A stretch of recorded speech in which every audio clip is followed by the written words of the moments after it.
মোহনবাগানের হয়ে প্রথম গোল করে জিমি ম্যাকলারেন তিনি কী বললেন ও ডার্বি জিতে পড়শি ক্লাবকে বাগান সচিব কী বললেন, তার পাশাপাশি বন্ধুরা মোহনবাগান দলকে নিয়ে বেশ কিছু গুরুত্বপূর্ণ বিষয় নিয়ে আলোচনা করা রয়েছে।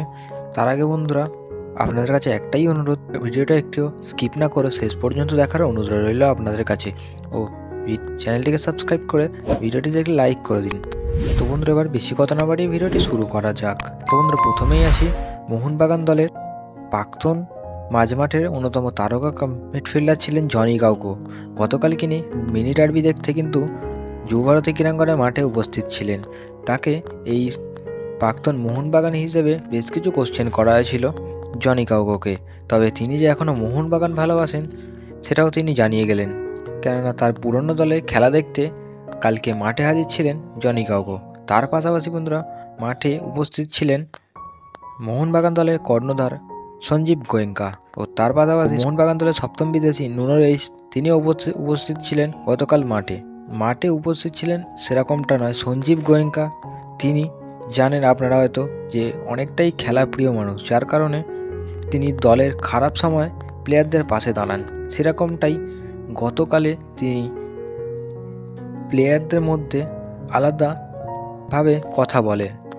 আপনারা হয়তো জানেন যে কোনো বড় ম্যাচ খেলার আগে যদি কোনো বড় প্লেয়ার কিংবা বড় ম্যানেজার তাদেরকে গিয়ে উজ্জীবিত করে তাহলে কিন্তু তাদের নিজেদের সেরাটা দেওয়ার চেষ্টা করে। তো গতকাল সেটাই হয়েছে, সঞ্জীব গোয়েঙ্কা তিনি গিয়ে তাদেরকে আরও বেশি মোটিভেট করেন ও প্লেয়ারদের পাশে দাঁড়ান, যার কারণে তাদের 100% দিতে বাধ্য হয় মোহনবাগানের প্লেয়াররা, যার কারণে গতকাল 3-0 করে ম্যাচটি জয় পায় মোহনবাগান।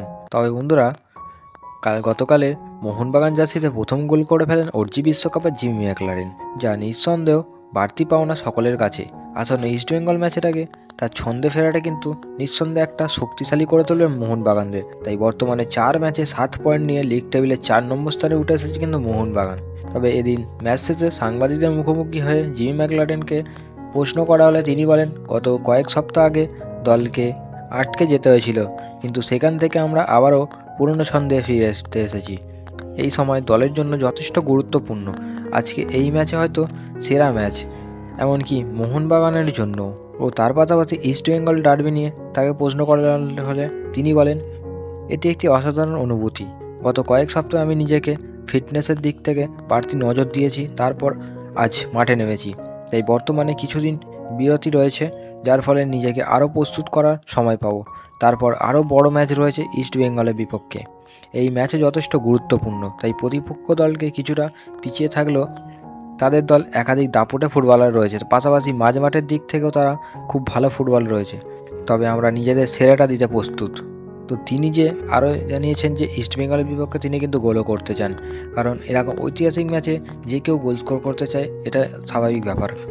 তবে জিমি ম্যাকলারেনের যা গোল করার খিদে রয়েছে, তো আশা করছি তিনি ইস্টবেঙ্গলের বিপক্ষে গোল স্কোর করতে পারবে। তো আপনারা কি বলেন অবশ্যই কমেন্টে জানিয়ে যাবেন।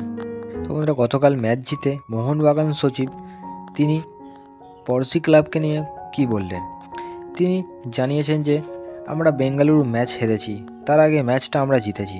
স্বাভাবিকভাবে এই ম্যাচটা আমাদের জেতা দরকার ছিল, সেক্ষেত্রে মোহামেডান ম্যাচ জিতেছি। এবার পরের ম্যাচের দিকে নজর রাখতে হবে। লিগে একটা ম্যাচ দিয়ে ট্রফি জেতা যায় না, সেখানে একটা ম্যাচ জিতলে হয়তো দলের আত্মবিশ্বাস বাড়বে, তাই পরবর্তী ম্যাচ খেলতে সুবিধা হবে। তবে এক্ষেত্রে কয়েকটা ম্যাচের খারাপ পারফরমেন্স হতেই পারে, তবে এত বড় লিগে একটা স্বাভাবিক। তবে আমার মনে হচ্ছে অফিসিয়ালদের আরও সংঘবদ্ধ দেখাতে হবে। পাশাপাশি তিনি আরও বললেন, আমি বলতে বাধ্য হচ্ছি, কাক ময়ূর পুচ্ছ পড়লে ময়ূর হয় না, ময়ূর ময়ূরই থাকে। তাই মোহনবাগানই থাকবে, নিজেদের আইডেন্টিটি নষ্ট করা উচিত নয়।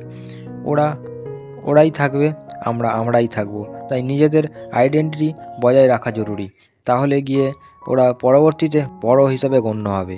তিনি কিন্তু ম্যাচ জিতে এরকমটাই মন্তব্য করেছেন মোহনবাগান সচিব দেবাশিস দত্ত।